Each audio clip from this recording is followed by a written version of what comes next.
안녕하십니까. 오늘 17번째 스토리텔링 강의를 시작하도록 하겠습니다. 오늘은 성경 이야기를 준비할 경우에 어떤 기준으로 성경 이야기를 선정을 하고 또 이야기하기는 어떻게 하면 효과적인지 이 문제를 알아보려고 합니다. 이 문제를 알아보기 전에 이야기 한 편을 또 들려드리도록 하겠습니다. 2003년 2월 1일 날 미국의 우주 비행선 콜럼비아호가 우주 비행을 마치고 지구로 귀환하던 중에 갑자기 공중에서 폭발하는 일이 났습니다.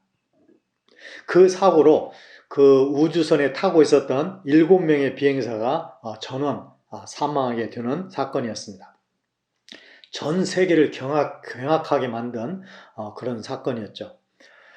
이제 그 미국의 나사는 곧바로 그 비행 계획의 최종 책임자를 직위를 해제를 시켰고, 그 최고 책임자는 26년 동안 나사에서 일했던 사람이고, 그 비행 계획을 4년 동안 업무를 책임져 온 사람이었습니다.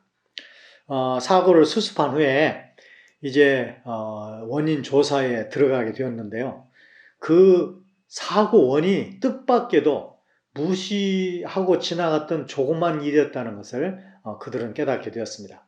2003년 1월 16일 날 그 비행선을 발사할 때 발사 되는 이 80초 동안 일어났던 일입니다. 그때 이제 연료 탱크에서 이 떨어져 나간 발포 단열재 한 조각이, 발포 단열재 조그마한 조각이 그게 이제 비행선의 왼쪽 날개에 부딪혔는데 그 왼쪽 날개에 약간의 손상을 입게 된 것이에요. 이제 전문가들은 그 정도 손상은 큰 문제가 없을 것이라고 생각을 했습니다.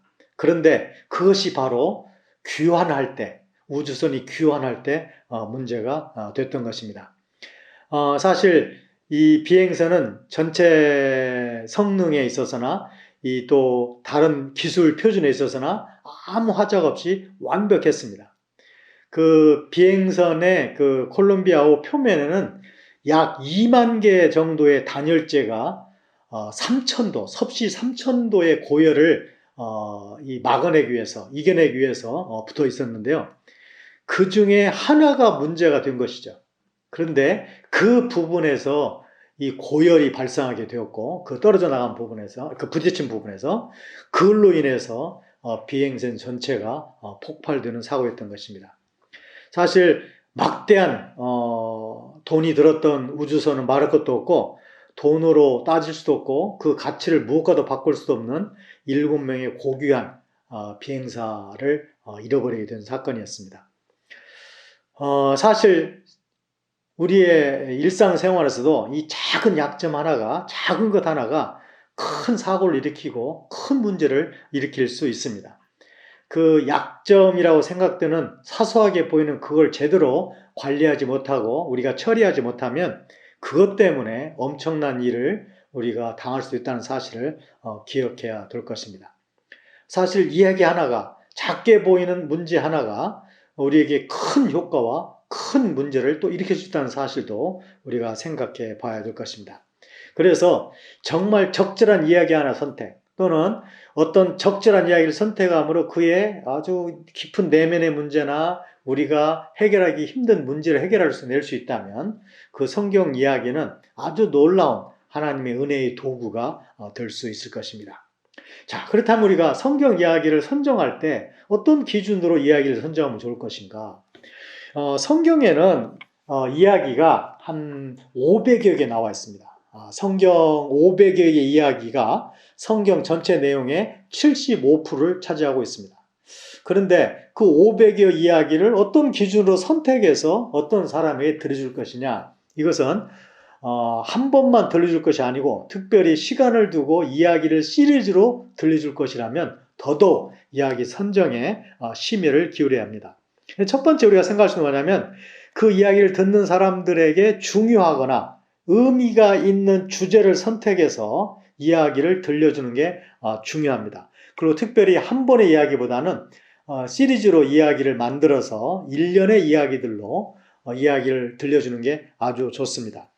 아프리카에 우리가 잘 아는 마사이족이 살고 있죠. 마사이족은 전사로도 유명합니다. 우리나라에는 마사이 신발로도 유명하지만 더 유명한 건 사실 마사이 전사들의 용감, 무쌍함인데 거기에서 이 이야기를 가지고 복음을 전한 선교사의 사례가 있습니다. 이분들에게 가가지고 이제 말을 배우면서 묻죠. 당신들이 두려운 게 뭡니까? 없다는 것이에요. 이 사람들이 전사라는 걸 알기 때문에 아니 전쟁하다가 다치는 게 두렵지 않습니까? 두렵지 않다는 거예요. 아니 죽을 수 있는데 죽음이 두렵지 않습니까? 두렵지 않다는 것이에요. 그러면 당신들이 두려워하는 건 뭡니까? 없다는 것이에요. 그래서 이제 이 스토리텔링 선교사가 실망을 하고 아니 이 사람들은 두려움이 없구나. 그러면 두려움이라는 주제를 가지고 복음을 전하고 싶은데 전할 수가 없구나 이런 생각을 하고 있었는데 이제 말을 더 배우고 문화를 더 깊이 알게 되면서 그들이 진실로 두려워하는 것을 알게 되었어요. 그건 바로 저주라는 것입니다. 사실 많은 부족 사람들이 아프리카뿐만 아니라 상당히 많은 부족 사람들의 그런 정령 숭배자들의 공통점 중에 하나가 저주에 대해서는 두려워한다는 것입니다. 이 마사이족들은 저주가 얼마나 두렵냐면 그렇게 용감한 사람이, 그렇게 죽음도 두려워하지 않는 사람이 너의 집안에, 너의 누구에게 저주가 들어왔다 그러면 아무것도 못하고 아무 행동도 못하는 그런 걸 보면서 이 사람들에게 있어 저주가 얼마나 중요한가를 이 사람이 알게 된 것이죠. 그래서 이 사람이 결심을 하죠. 그러면 저주라는 주제를 가지고 시리즈로 이야기를 한번 전해보자. 그래서 이 사람이 생각한 건 뭐냐면 저주가 어떻게 이 땅에 들어왔는가를 인간의 타락에서 뽑아낸 것입니다. 거기에 잘 보시면 땅이 너로 인하여 저주를 받았다. 그 다음에 또 가인 얘기에서도 저주 얘기가 또 나오죠. 그러니까 이 세상이 하나님의 뜻에 따라 바르게 창조되었을 때는 저주가 없었던 것이에요. 그러나 인간의 타락, 인간의 불순종으로 저주가 이 땅에 오게 된 것입니다. 그래서 저주가 어떻게 들어왔는가를 그 타락 얘기를 가지고 들려주고 저주가 어떻게 인간을 괴롭히고 어떻게 운명적으로 인간을 멸망시킬 수밖에 없었는가를 쭉 얘기해 준 다음에 마지막 부분에 가지고 그 저주를 누가 어떻게 끊었는가를 얘기해 주는 것이에요. 그게 바로 예수님 이야기입니다. 우리가 유대인들을 얘기를 한번 해볼 필요가 있는데 유대인들은 이 나무 아래 놓여 있다 또는 나무에 달렸다 이것은 하나님의 저주를 받았다는 의미로 이해합니다. 그래서 신명기 21장 23절에 보시면 나무에 달린 자마다 하나님께 저주를 받았음이니 이렇게 되어 있죠. 사도행전 10장 39절에도 이 복음을 전할 때 너희가 그 예수를 나무에 달아 죽였으나 우리가 잘 아는 단어로 얘기하자면 십자가에 달아 죽였으나 그게 맞을 것 같은데 그거 싹 빼버리고 나무에 달아 죽였으나 우리가 잘 아는 에스더에도 보면 하만이 나무에 달리죠. 자기가 만든 나무에 그 나무에 달렸다고 되어 있죠. 이 유대인들은 나무에 달렸다, 나무 아래 놓였다 이 내용을 딱 들으면 아하 하나님의 저주를 받았구나 이렇게 이해했어요. 그러니까 하나님의 저주가 어떻게 끊겼는가? 예수님이 인간 대신 나무에 달려 죽음으로 하나님의 저주를 해결하신 거죠. 그래서 그렇게 얘기함으로 그 마사이 사람들이 많은 사람들이 예수님을 믿게 된 그런 사례가 있습니다. 또 어떤 아프리카 어떤 사람들은 꿈 이야기를 좋아하는 부족도 있어요. 그 사람들은 맨날 아침에 일어나면 꿈 얘기 가지고 하루 일상을 시작해요. 내 어젯밤에 꿈을 꿨는데 그렇게 시작한다.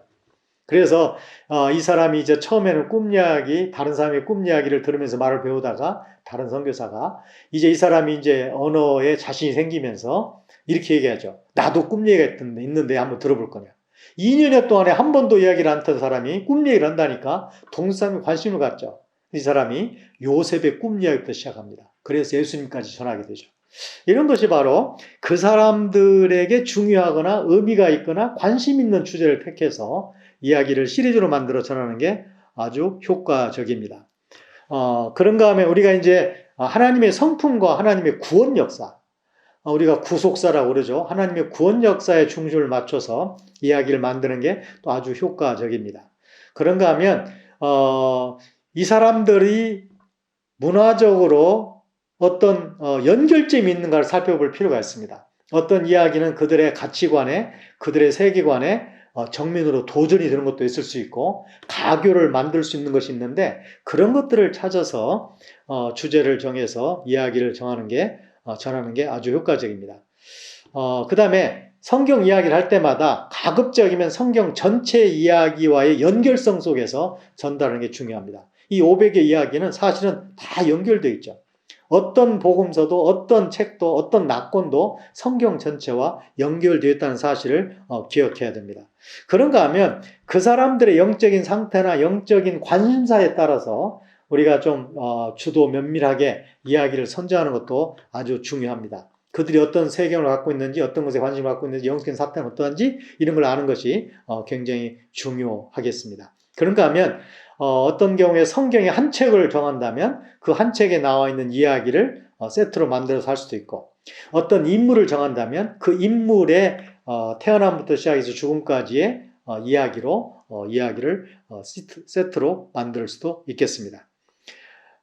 그래서 이제 만약에 이야기를 가지고 하게 된다면 첫 번째로는 이제 인사를 하고 어떻게 이야기를 도입을 해낼 것이냐, 이 도입부를 만드는 게 중요하고, 그 다음에 성경 이야기를 들려주고, 만약에 그들이 잘 모르는 이야기라면 2번이나 3번 정도 반복하는 것도 참 좋겠습니다. 그 다음에는 이제 들은 사람에게 한번 들은 걸 얘기해 보라고 요청하는 것도 좋겠습니다. 어떻게 이해했는지, 얼마나 이해했는지를 알아보기 위함이죠.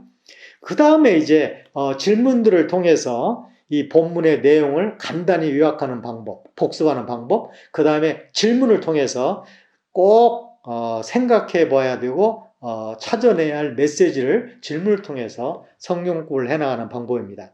그 다음에 마지막으로 이제 성경공부가 끝난 다음에 반드시 적용을 해야 되겠죠. 우리의 성경 공부나 설교나 이 모든 이야기하기나 모든 것은 다 적용을 위한 것입니다. 그래서 마지막에 반드시 적용 질문을 통해서 개인적으로, 공동체적으로 적용하는 게 중요합니다. 그리고 이제 끝날 때 또 다른 사람을 통해서 한번 이야기를 해보라는 것도 굉장히 중요하겠습니다. 그리고 숙제를 내주기를 이것을 이웃들에게, 친구들에게 몇 명에게, 5명에게 꼭 전하고 와라. 그러면 다음 시간에 내가 새로운 이야기를 준비해 놓겠다고 이런 식으로 하면 좋을 것 같습니다.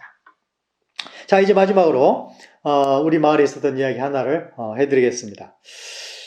아셀이라는 형제가 있습니다. 이 형제가 어느 수록자 중에서도 나이가 가장 많고 이 형제가 참 신실한, 우리 집에서도 가까운 데 살고 있고 신실한 형제였는데 이 형제의 3번째 아이가 아주 갓난아이 때 폐렴을 앓게 됐어요.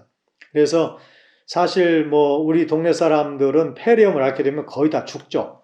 그런데 다행히 그때 우리가 있는 시간이었고 또 제 처가 간호사였기 때문에 이 폐렴 약도 있었고 이 처방을 잘 내려가지고 약을 공급함으로 그 아이를 살릴 수 있었습니다. 문제는 3일 동안 8시간마다 약을 먹여야 되는데, 이제 약을 시럽 형태로 만들어가지고 먹여야 되는데, 우리 부족 사람들은 시계도 없고 시간도 계산도 못해요. 그러니까 8시간마다 약을 먹이란 말 잘 못 알아듣고, 약을 한꺼번에 주면 보관도 안 되고, 한꺼번에 양을 제대로 조절도 못하고. 그래서 제가 3일 꼬박 8시간마다 시간을 맞춰서 약을 먹인 것이에요. 그러니까 뭐 비가 올 때도 가고 한밤중에도 가고 낮에도 가고 해가지고 8번 동안 8시간마다 9번 약을 먹여가지고 그 폐렴의 그 균을 잡아서 그 애를 살린 예가 있었습니다. 그런데 그 아이가 살아나자 이 아세르가 저한테 이렇게 요구하는 것이에요. 당신의 이름을 쓰게 해달라는 겁니다. 우리 부족 사람들에게 이런 문화적인 것이 있어요. 어떤 사람이 큰 은혜를 입고 그를 통해서 큰 생명을 얻었다고 판단하면 그 사람의 이름을 빌려다 쓰는 것입니다. 그게 예의고 그 이름에 대한 예의고 이름을 준 사람, 그러니까 도움을 준 사람에 대한 예의이기도 해요. 그래서 제 이름을 쓰겠다는 거예요. 이 아이한테. 아직 이름을 안 지었으니까. 그래서 제가 굉장히 참 난처했어요. 왜냐하면 우리는 어른의 이름을 함부로 아이들한테 붙이지 않잖아요.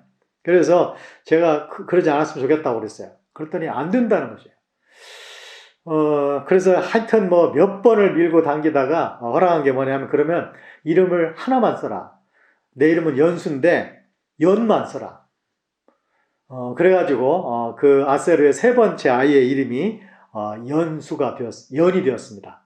그래서 이제 그 이름이 그 성씨는 웨이라소인데 연웨이라소예요. 제가 한동안 그 마을에 있을 때 또 안신년을 보내고 가면 계속 그 아이를 친구들이 부르는 음성을 듣고 제가 지냈어요. 연 그래요. 제가 그걸 통해서 깨달은 게 참 그 아이가 제 이름을 갖고 있는데 어떤 면에서는 고마움의 그들로서는 고마움의 표현이지만 참 이름이라는 게 얼마나 중요한가. 그 이름을 가졌으면 그 이름에 걸맞게 살아야 된다는 생각을 하게 되는 것이죠. 사실 크리스찬이라는 건 작은 그리스도, 작은 예수라는 의미를 가지고 있는데 예수 믿는 사람이 주님의 성품에, 주님의 모습에, 주님의 본에 걸맞게 사는 것이 굉장히 중요한 걸 알 수 있습니다. 우리 신앙인도 마찬가지죠. 우리가 그리스도라는 이름을 가졌다면 그리스도인이라는 이름에 걸맞게 살아야 되는 것이 아닌가 이런 생각을 해보게 됩니다. 이것으로 17번째 강의를 마치도록 하겠습니다.